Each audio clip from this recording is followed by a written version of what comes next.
Hey sisters, Donna Parteau here, welcoming you to day 25 of our Hope Again series. Together we're studying my book, Becoming a Vessel of God's Power.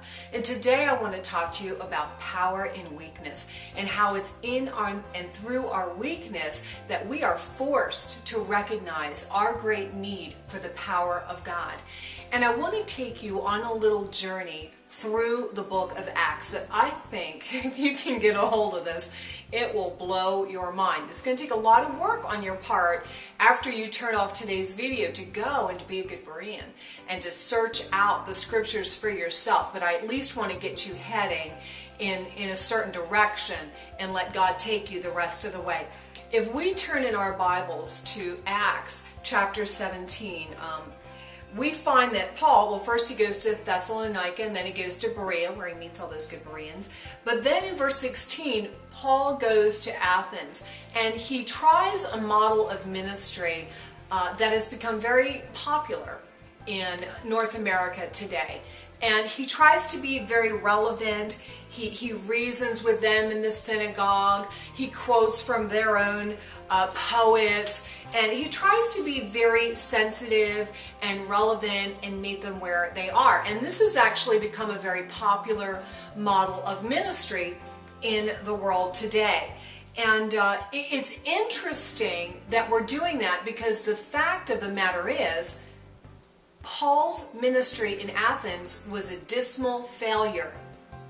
No New Testament church was planted in the city of Athens. In fact, I heard this through a man who's a missionary in India, and he's planted 5,000 churches in India, and now is in his late 70s, maybe early 80s.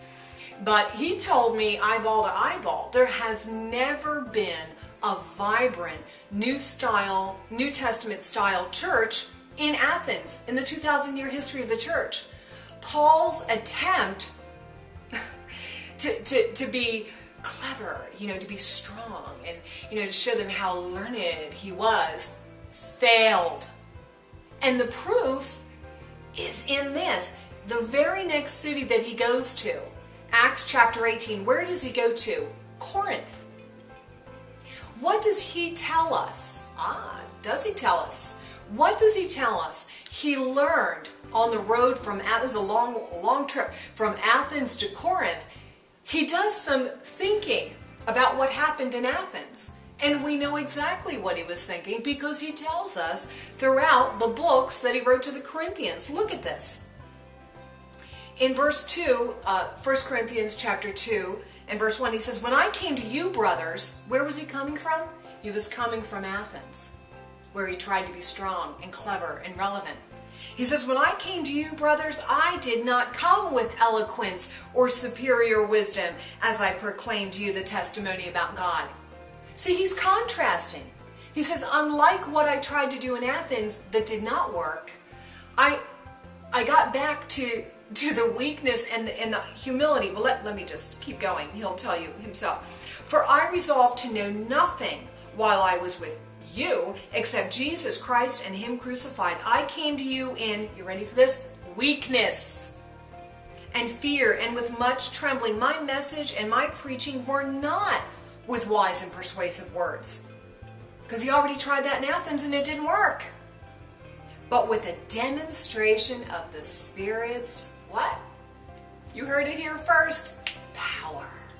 The demonstration of the Spirit's power, so that your faith might not rest on men's wisdom, but on God's power.